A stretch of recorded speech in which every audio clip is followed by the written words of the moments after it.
the surfaces are not glazed. I use underglaze.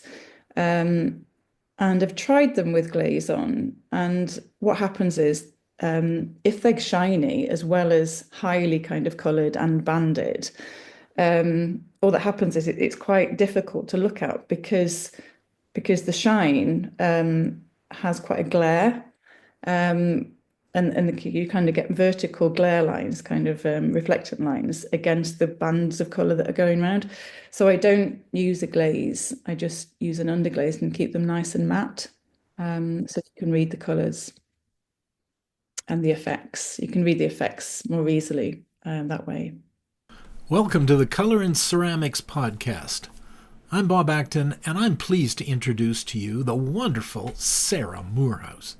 Her work on ceramics, color, and spatial perception began with a master's degree at Cardiff in Wales, and then on to a PhD to develop the ideas with more emphasis upon spatial color phenomena on a three-dimensional form.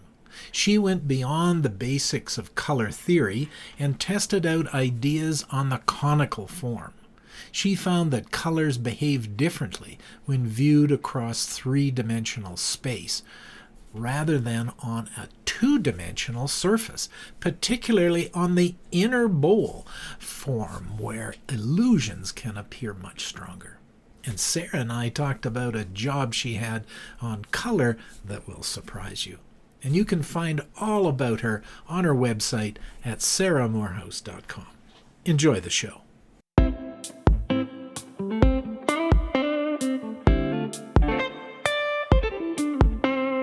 Welcome to Color in Ceramics, the podcast for ceramic artists who want valuable ideas about using color from leading artists and world-class experts.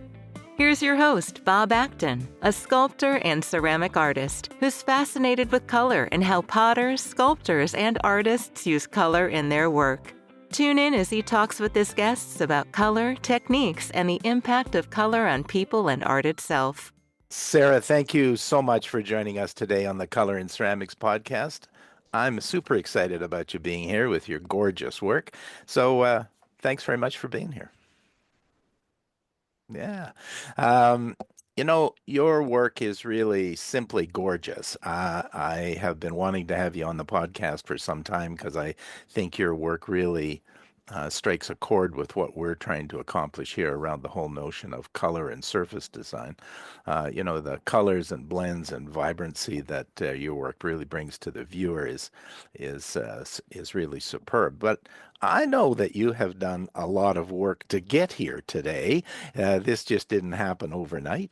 And so I wonder if you could tell us a little bit about your master's and your PhD and sort of your training that got you here today. Yeah, sure. So I was actually a teacher in my 20s, an art teacher. My first degree was in illustration, and then I did a PGC and taught art for 6 years. But I had a lot of ceramics in my portfolio because on my foundation I'd done quite a lot of ceramics, but then decided against that route for a degree for some reason. I'm not really sure why. And then 6 years later, I decided to retrain and go back into ceramics. So I moved down to Cardiff to do an MA and just kind of had the best year. It was one of those years where everything that I'd done so far kind of came together. So kind of typically in my past on foundation, people had said, oh, you're a 3D person. And then on my illustration years, they told me that I work well with color. So then on this 1 year, of my MA, it was kind of really all about finding myself, I suppose, and finding what excited me visually. And it wasn't probably until about the April, May, it was a September to September course, that I had a really pivotal tutorial with a teacher that he'd only just started teaching on the MA at that point. He'd taught on it previously, but he was off teaching on textiles. And he came back and I had this tutorial and he looked at what I was doing and he said, and he listened to me kind of waffle on about this big idea and he said, yeah, it kind of looks quite self-conscious. What did you do before? And I told him about my past and my interest in colour. And I was throwing. I was doing quite a lot of throwing. I wanted to learn a skill whilst I was on the MA. And he said to me, "Well, you seem to like throwing, and you seem to like colour. So why don't you do something with that?" And I kind of went, "Okay," and spent the rest of the day just kind of walking around with my head in the clouds, just feeling quite relieved actually, because the things I was making before weren't right. And then the day after, I went home, slept on it, and the day after, I went into the studio and just banded a bowl without really thinking about it. And it felt nice, it felt right. Um, and I just sort of abandoned it with colours just intuitively. The colours didn't really mean anything at the time. Um, but around that time, I was doing quite a lot of traveling from Cardiff to Nottinghamshire and back because my mum was ill. So I was going home quite a lot of the weekends to see her. And the Nottinghamshire countryside had always inspired me as a child. I'd always really enjoyed the sensation of looking at ploughed lines across fields. Um, and I also noticed how dramatically the landscape changed when the colours changed, when the seasons changed. So a field that might be kind of, brown in the winter and then speckled with the little green shoots in the spring, and then a few weeks later, it'd be covered in bright yellow rapeseed. And it was just a lot bigger. The space seemed much bigger when it was covered in yellow. And the lines had a dramatic effect on the viewing of the landscape as well. So I was seeing all of this again as I was driving through the landscape a lot during spring to visit my mum. And at the same time, I started banding bowls. And I kind of went, that's what I'm doing. I'm putting colour and line onto a ceramic bowl form, and it's affecting the way it appears. It's affecting the volume of the bowl, and it's affecting the way the shape appears. So that's what the practice became about. It became about the perception of colour and line on a ceramic bowl form, um, inspired really by the arable landscapes of North Nottinghamshire. Mm, that is lovely. Um, yeah. Yeah, yeah, it's very interesting how our backgrounds often come to the fore with this work that we do, right? And that sometimes we have to figure that out and find that in Mm. our work. Yeah. Yeah, it really is. I mean, I just remember as a child there was a field up the road. We used to walk the dog, and we'd walk up the road and we'd pass this field and then walk through the woods.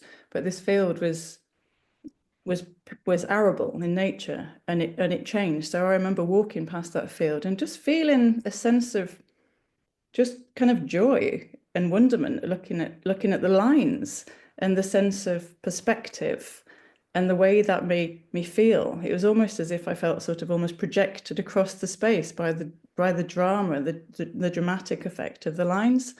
And and that still excites me today. I'm still thrilled when I see a stripy field. And it just, it doesn't go away.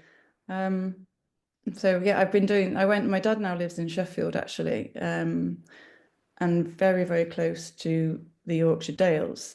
So last summer I took myself off in the car and started sketching. And it was a really similar kind of landscape, a little bit more dramatic. It's quite rolling arable landscape in Nottinghamshire. It's more dramatic, more hilly in the Yorkshire Dales, I'd say. Um, but very, very similar. And I just was sort of agog the whole time. I was just going, I've got to stop my car here. I've got to stop my car over there. I'll just draw that and I'll draw this. It's just wonderful to see the different colours and the lines that affect the viewing of a space. Absolutely.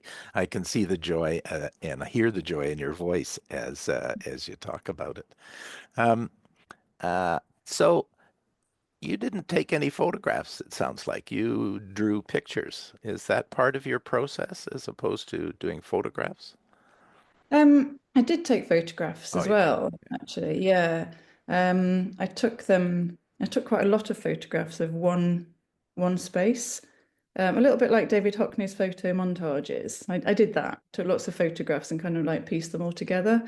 Um, and I've only just started drawing again. It's been a long time. I had my son 13 years ago now, and every time we'd go up to Sheffield, we'd just go and visit play parks and find ice cream, you know. So, but now he's a little bit older. I'm allowed to go off by myself and look again and draw again. And I was quite nervous when I started doing it. I spent a day making what I thought was awful things, awful sketches. Um, and then the day after, I just tried again, and I started using pencil crayons and changed the material, the medium, and yeah, coloured pencil crayons have always been one of my favourite ways of sketching. So I went back to that, and it was easier, and I found myself again with the drawing. And yeah, and I'm hoping to kind of develop some new colorways from those drawings and put it into my ceramics, Nice. probably next year. Yeah, that's very good. Working on some test tiles, yeah. Yeah, absolutely. So you did your master's degree at Cardiff and you had this epiphany, I guess, happen with Mm. the instructor who moved you in a different direction. Yeah. And you went back and did a PhD. Tell us about that. Yeah. So the same tutor said to me that so typically in ceramics, I think people have been interested in how to create color, as in the chemistry of color. Um, and it hasn't really been looked at in research in terms of the perception of color. So the way color is perceived, the way it can alter space. Um, so I had to kind of do a little bit of groundwork and look at other ceramicists who use color. And it hasn't. No one's really ever really looked at it in terms of perception. There's not really anything written on it. So he said to me, "Well, there's a PhD there if you want to do one." I'd never really given it much thought doing a PhD. But he said to me that I could write well enough, which is again something I didn't know. So it's quite interesting when I was 30 and I was realizing these things, these hidden kind of skills that I didn't know I had. I was like, oh, okay, well, if I, I'll that sounds like a good plan. And I was really enjoying the learning. I think having been a teacher for 6 years, and really felt what it was like to work, to be back in a position where I was learning again was just really exciting. So this same tutor, we with him we applied for some funding. So I got a funded PhD. So there's no reason not to do it really. And he was then my director of studies. And the PhD was about about looking at the way colours affect the perception of the three-dimensional ceramic conical form, specifically the conical form. Um, and I chose that shape because with a curved shape, if it's convex or concave, there's an emphasis on the inside or the outside. But I felt that with a strictly straight-walled form, a conical shape, you could see the inside and the outside more equally. And I was really interested in the relationship between the inside and the outside. So, and you have to kind of limit your parameters a little bit when you're doing a PhD. You can't go off too broadly or it just gets too big. So we stuck to the conical shape. And yeah, I did some sort of field studies in a place in Brecon called Table Mountain. And then later on, I went out to Switzerland to a place called Lucerne to look at the Rigi Mountain, which is a mountain that Turner painted. And there's these lovely 3 paintings by Turner called the Blue Rigi, the Red Rigi, and the Dark Rigi, all painted at different times, and they all look completely different. So in terms of space and how big they look, how small they look, how far away, but they're actually all painted from the same spot and on the same size kind of canvas. So I went out there to kind of do my own field studies of the Rigi and compare the light and the colours to Turner's paintings, and then I used that to base some of my own work on. So I've created a series of bowls called the Rigi. And they were kind of like the final kind of practical things that I made on the PhD. But yeah, I discovered some interesting things. I discovered an interest in illusion that I called the tilt effect. So on the inside of the wall, It was just where you've got two wide bands next to each other. So it's not really stripy. It's just there's just what this one edge between these two wide areas of colour on the inside of the bolt form. At that point where those two bands meet, the top band appears to tilt backwards. And it's quite a strong illusion. It just kind of tilts and curves backwards. So I called it the tilt effect. And yeah, it's just that was probably the main finding from my PhD. And I've used it a little bit since, and you can see it in some of the artworks that I make now. Very cool. So what else did you learn from your PhD that really you begin to apply to your work today? What aside from what you've talked about already, Yeah. what else gets applied? Um, I mean, the notion of ambiguity came into it quite a lot. So the sense that when you're looking at a landscape and it's always changing, it never really seems the same every time you go back to it.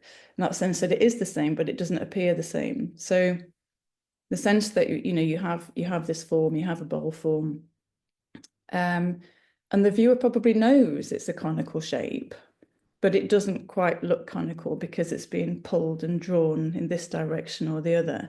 So this sort of sense of ambiguity became quite a key feature of things that I was making, and really it's kind of like it's like a positive aesthetic in art. I looked at other artists, I looked at sculptors, and then this notion of ambiguity is something that artists use to kind of, I don't know, as the main sort of aesthetic of the piece.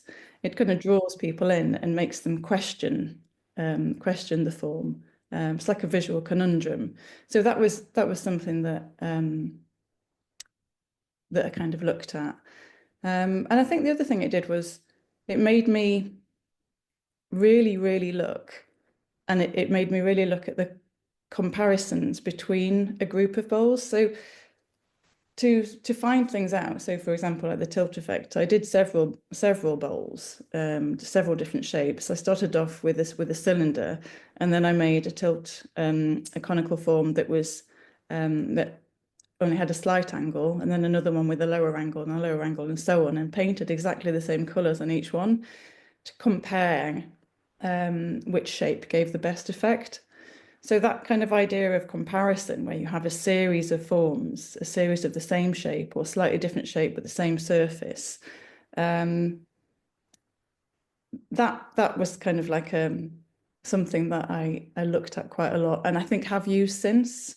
I like making groups of forms now and looking at the relationship between a group of forms. Yeah, and then I think the other thing is the writing. I think a little bit like like conversation, a bit like the way we're talking now. I think when you have a conversation with somebody about art or your art, it can help you realize what it's about before you've verbalized it. Sometimes you don't know until you start to talk. And I found the same thing with writing. As soon as I sit down and start typing or writing with a pen and thinking and looking at the artwork, it helps me get to know it, and it helps me realize what it's about, and sometimes where ideas have come from, because quite often it's intuitive and you don't know at the time. So the writing was a really kind of useful tool, and it's something that I still use today. Just sometimes I'll just sit down and just have a look at something and see what comes, see what happens. Right on.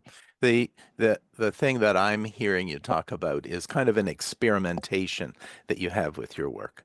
That whether it's in the writing, I'll call that an experiment when you're starting to think about it a bit more, and the playing with different forms and looking at the colors and the effect that has on the perception of the piece through that sort of, I'll almost call it a scientific Yeah. approach to the work.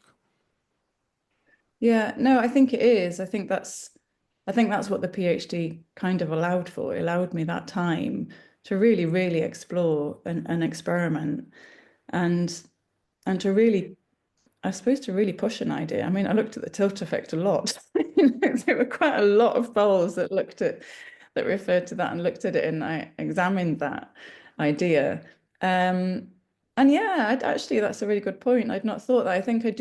I do work like that now. So like the Saturn collection, which is I'm still making Saturn bowls now. That started 5 years ago, and it's my longest standing kind of probably most successful collection of works kind of to date. But it keeps on going, it keeps on growing. I get to the point where I finish a body of work and I think, oh, I've had enough of that. I don't want to do it again. I'm bored of those colours. But then I have a break and I come back to the drawing board again. I go, oh, actually, but I've not tried it. If I do it on that shape, or if I use the same colours but in a different arrangement. Um, so I think it did teach me to really, really interrogate an idea and get more out of it.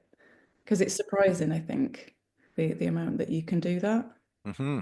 I mean, I think that's really good learning for people who are listening to this, is to think about their own work and how they could begin to apply that methodology of really getting into it in a deep way and trying multiple iterations of form and color to experiment with their thought. Yeah. Yeah. Yeah, absolutely. It's sometimes it's just changing a little thing, and looking at a nuance and it moves it forward in ways that you wouldn't imagine, and then one thing leads to another, and before you know it, it's sort of 5 years later, and and you're still on the same collection. You think, how did that happen? Um, but yeah, I've got some pieces I just made recently for an online sale that I'm really happy with. I really, really like, and I'm like, and all I did was change the color of the rim and change the angle. So I'm working with angular shapes now, and I just changed the shapes a little bit. But the proportions, by changing the proportions a little bit, the whole form seems very, very different. And by changing that one color on the rim, it it just has a huge impact. And I think when you delve so deep sometimes that all those little things, you notice the differences that they make. Hmm. Absolutely. And that's what makes it so special. Yeah, absolutely.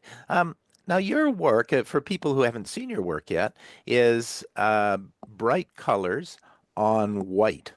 And so, can you talk? Not all, it's not always white, but a good portion of it is white. Can you describe for people your work and what they will see when they look at it? Um, yeah, so they're throne shapes on the wheel. Yeah. But then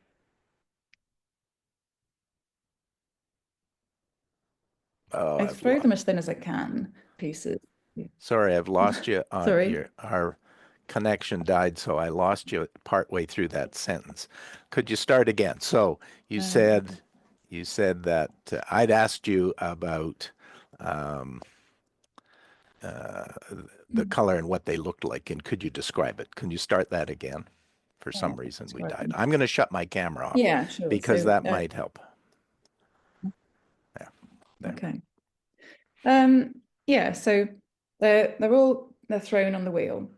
And so a conical, a lot of them are kind of conical shape, or what I tend to do is kind of sometimes I'll make a conical shape and I'll push the wall out and in slightly to make a kind of wave shape to the wall. Sometimes I'll push the wall out quite definitely, and make much more of an angular shape um, to the wall. Um, and I take them off the wheel and then put them back on when they're leather hard and turn them. So the walls end up being quite fine. They're quite thin pieces. Um, and I turn the rim so that it curves on the inside side just a little bit to the outer edge. So there's quite a nice edge, which helps me to paint the inside against the outside. Actually, it helps me to get that nice crisp line around the rim. And then I band them, usually with bright colours, not always. Um, so I hold a brush still as the wheel's going round, and I band different colours on next to each other. If I'm doing, say, like yellow next to like an orange, what I might do is band the whole section in yellow to start with, like a wide section, and then paint the orange bands on top. Some of the bands are quite fine. Some of them are really only like a millimeter or so wide, and other so they tend to vary up to that, to about maybe a centimeter in width. And they're quite dry, so the surfaces are not glazed. I use underglaze. And I've tried them with glaze on, and what happens is if they're shiny as well as highly kind of coloured and banded, all that happens is it's quite difficult to look at because the shine has quite a glare. And you kind of get vertical glare lines, kind of reflectant lines against the bands of colour that are going around. So I don't use a glaze. I just use an underglaze and keep them nice and matte, so you can read the colours and the effects. You can read the effects more easily that way. Yeah, yeah, I love the non-glazed surfaces as well. But I'm intrigued with some technical things with your work in the sense that your work has such fine lines. I mean, they're exact. And I know that's a challenge with a brush sometimes, is to get that exact line. How do you do that? Without giving your secrets away, of course, but how do you do that? Yeah, I think I mean I've been doing it for a long time. I've been doing it for 20 years. So they've got more precise and finer as the years have gone on. But what I do basically is I rest my arms on the wheel tray, just in quite a natural position. And as the wheel is going round, I paint with my right hand, my elbows are on the wheel tray, and I hold my right wrist with my left hand, and I hold the brush steady onto the form as it's going round. So it's a slightly different action for the inside and the outside. The outsides are a little bit easier. The insides, I have to kind of like prop my elbows up a little bit higher and tilt the brush down lower into the shape. But yeah, I mean, I think over the years, you get to know what the right thickness of paint is to get an optimum line. If it's too thick, it won't flow off the brush properly. But I think that all just comes with experience. If it's too watery, if it's too thin, then it might just kind of like you might get a blob as well, just kind of ruining the lines. So yeah, it's just yeah, time, I suppose, and practice.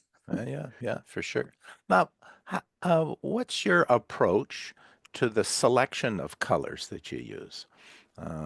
You know, that's obviously very well thought through for you. How do you think about the um, palette, I guess, if we use that word, Yeah. to in your approach? Um, so I started off looking at landscapes, and I think my very first body of work, going back to the MA, was called Arable Landscape. And at the time, I was looking at the landscape. There were lots of I was seeing poppy fields and quite a lot of orange. So the colours came directly from that, and I was interested in at the time referring to the outside as the sky and the inside as the land. So on that particular body of work, there's a dark green and a light green, which um, are on the inside to represent the land, and also the red and the orange. But then on the outside, there are two blues with the same red and orange, because I always kind of get this sense that I don't know, colour is kind of reflected in sky and sky reflected in colour. And I think I was trying to get that across with that body of work. Um, I made a piece called Storm around the same time with some really lovely dark blues and yellows and lime greens. I've made a small body of work called about yellow rape seeds fields. And the two current collections I'm working on, one is called Saturn, as I've mentioned, and the other one is winter. Um, so I kind of hold with the fact that the majority of my work stems from the idea I discussed about landscape and color changing form. So, and colors come directly from landscape. Sometimes they come from color theory and color theories that I read about. But Saturn comes from a commission that I got from through Joanna Bird Gallery in London. So in 2019, Joanna asked me to make a commission for NASA because they wanted an artwork to auction at the 2019 anniversary celebrations for the Apollo moon landing, the 50-year anniversary. So she was asked to find an artist to make an artwork that represented space in some way. So she asked me to fulfill it, and I made Saturn. And during my research, I found this fabulous picture of Saturn seen through an infrared lens, which shows colours that the naked eye can't see. So it got this fabulous kind of turquoisey blue, a dark blue, a red, an orange, and a limey kind of yellow. And I immediately knew that it was a really good color combination. So I made Saturn Bowl back then, and I'm still, as I mentioned earlier, still making Saturn. So that was quite an unusual place. I never expected a color palette to come from anything like that. I didn't think I would be making bowls about space. Um, but yeah, I mean, but yeah, it is. It was really exciting, and it still is really. To kind of I've just shown with Joanna Bird recently, and it was quite nice. She had a 30-year exhibition, anniversary exhibition, and I showed some of the current Saturn pieces in that exhibition. So it was kind of nice. It had come kind of full circle. It came from her, and Saturn pieces have moved on since then, but they were in that exhibition. Yeah, and the winter colorway that I work with at the moment, um, I, that was just very intuitive and just a selection of colors that I happened upon one day in the studio. I mean, I've got tiles all over the place, kind of all over the studio. And sometimes I'll just sort of be, I don't know, sitting on the wheel, like doing something and look up and look across at some tiles and just kind of my eye just sort of selects colors out. And I think, oh, that'll look nice with that color. And then I move them around and then I put colors next to each other. So sometimes it can be quite playful. And I happen to put this beautiful dark green. It's like a very wintry green, dark green, like an evergreen, and a very dark blue and an ice blue and white next to each other, and painted a bowl with those colors. And it wasn't, again, it was one of those things. It wasn't till afterwards that actually I realized what it was, because that year I'd also got a dog in the October, and so I started walking a lot more, and I made these bowls the first winter bowl, I think it was in the January. Um, so I realized that they'd come from my walks. Those colors had come from what I was seeing. Um, so yeah, that's now kind of like the winter collection, which is based on walks with my dog. Yeah, that's really cool about how you think about color and how you apply color to your work. Do you how does color uh, uh, interplay with form for you? Um, so color moves in space. So colors, by that I mean, so if you think of a typical landscape painting with a pale blue sky, quite maybe a watery kind of blue, and then the objects in the foreground will be much stronger in color. So blue is typically a recessive color; it recedes in space. Red is the most advancing color, which is why we use it, quite obviously in kind of for alert signs, stop signs, that kind of thing. But it really stands out more than any other color. Um, Yellow is a really expansive color. Yellow just makes things really wide and big. So colors of all different colors have different properties like that. So when I put color onto a form, um, I'll look at the shape of the bowl, the piece that I've got in front of me, and sometimes it's conscious. I think sometimes it's subconscious, but I kind of make a decision as to whether I'm going to go with the form, with the color, or not. As in, am I going to negate the form, or am I going to emphasize the form? Um, so if there's a, if there's a nice wide kind of bowl, and I want to emphasize the width, maybe particularly at the rim. If I put yellow around the rim, I know that it will really emphasize the width of that and make it seem wider than what it is. If I want to pull it in, I might use a darker color, like a darker blue or a dark green or even a red. But I mean, then yeah, color's really complicated. I mean, when I did my PhD, I gave some talks about my work and color, and I was at this. Sorry, I just lost my train of thought. There are color researchers throughout the world who look at color from a science perspective, and they still don't understand color fully. So I was invited to talk at one of these events at a congress. And so I was surrounded by color scientists, and I was like the only artist in the room.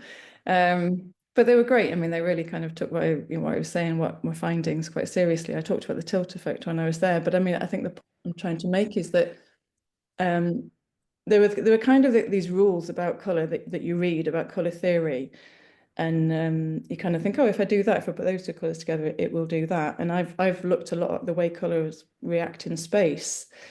But the way they react in a room, or the way they react on a three-dimensional solid object, and then the way they react inside a bowl shape can be kind of different. Um, so it's still it's still like a massive area for research. And I don't kind of look at it with a research head on as much anymore. It's still there because I've had that training, um, but yeah. Uh, certain colours don't always behave in the way that you think they're going to. Let's just put it that way. So I consciously think, oh, if I'm going to try and make it do this, but then it might go and do something else, just because I put it on the wrong part of the bowl form. Hmm. Um, yeah, That's if that makes that's pretty exciting in a way that you've got so many variables to play with. I mean, you've got the color itself, of course, but then you've got the shape of the bowl and whether it's on the inside or the outside and the relation of color to that. And then there's the room that it's in that it's going Mm. to impact. And of course, the light that's in that room where the bowl sits is also at play. Yeah, yeah, absolutely. All those everything makes a big difference. I mean, there was a funny kind of incident. I suppose one year I've been I did a fair. I do fairs sometimes throughout the year, and it was in the summer, and it was in a marquee, and it was a really really bright, sunny, and a really hot day. We were having a bit of a heat wave, actually. And on my stand, I'd got satin bowls, which are my brightest probably colorway I've ever made, and I'd got winter bowls, which are nice, kind of calm, cool colors.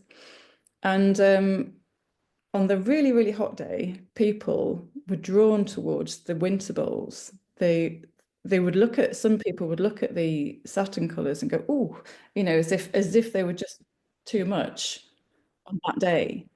Um, so I only sold winter bowls on that day, and then the day after, I think the temperature probably I think halved. We had some really funny weather.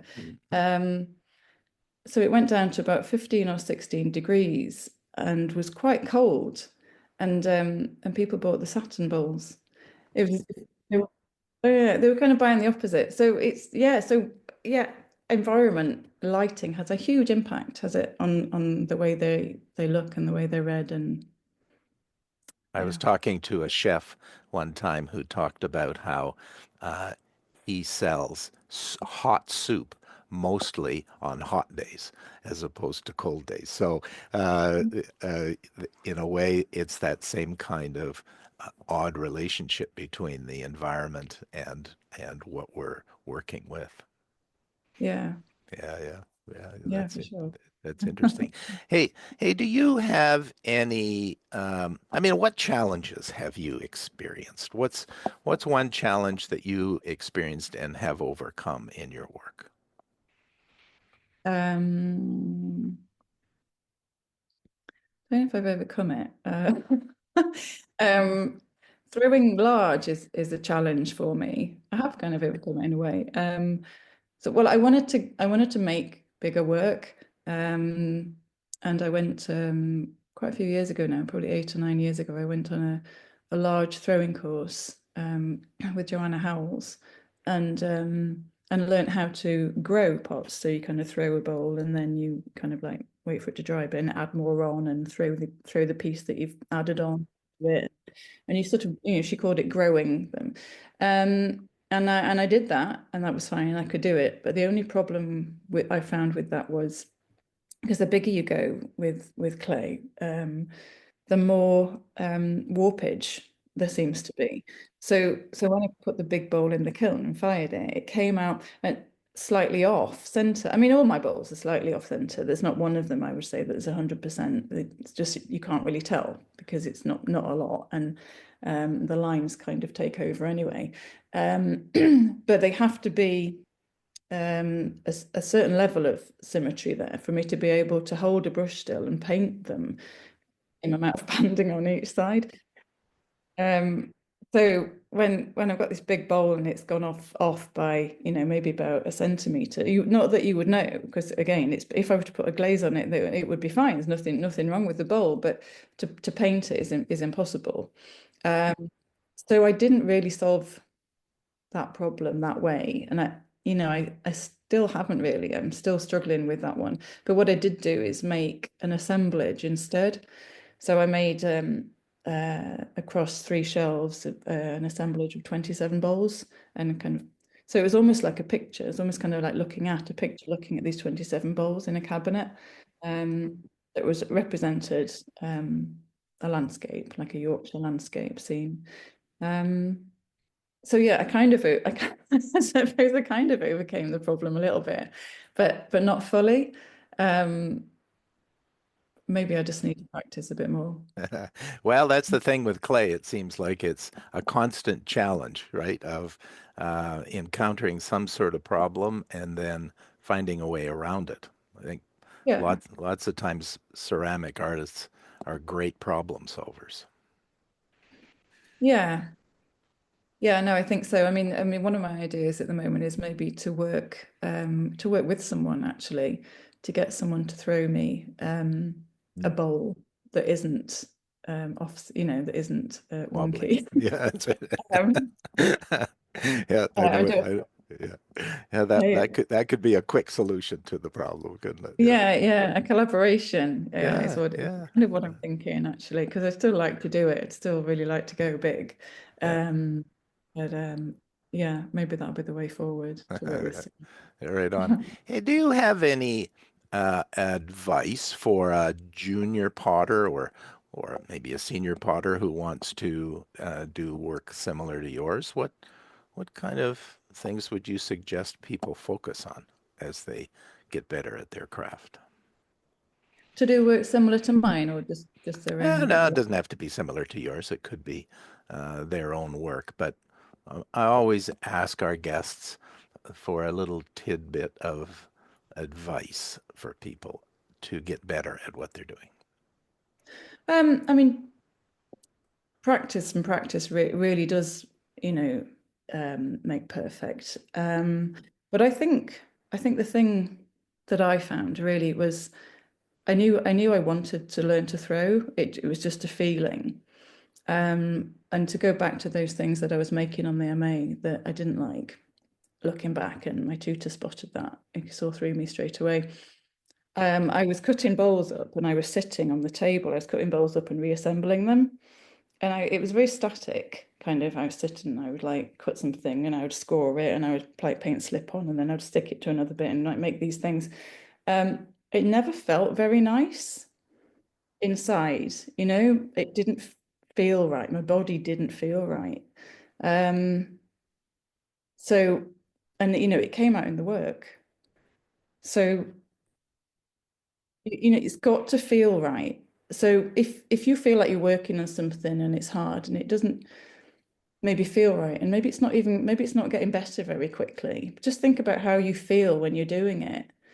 And if you don't feel quite right, then maybe that's the wrong thing to practice, because practice does make perfect, but I think you've got to be doing the thing that feels good. Mhm. You've got to practice the right thing. Yeah, Um, for sure. I mean, I hear you there that we can practice the wrong thing, mm, and by practicing the wrong thing, our work's not going to get better. So it's a combination of technical skills, which you get through practice, and having this right feeling, an emotional connection to the piece at the same time to make it in the right space. yeah, absolutely. It's like a gut feeling, isn't Hmm. it, really? It's that, Hmm. Absolutely. yeah, yeah. No, Sarah, absolutely. Sarah, I want to say thank you so much for being here with us today. This has been fantastic. I really appreciate this. The conversation has been fantastic. I hope that people really enjoy your thoughts about your work and get a chance to go and have a look at your work for sure. And the um, everything will be up on our website in terms of where to find you on Instagram and on your website. Well, thank you. Thanks very much. It's been lovely to talk to you, and thanks for the opportunity.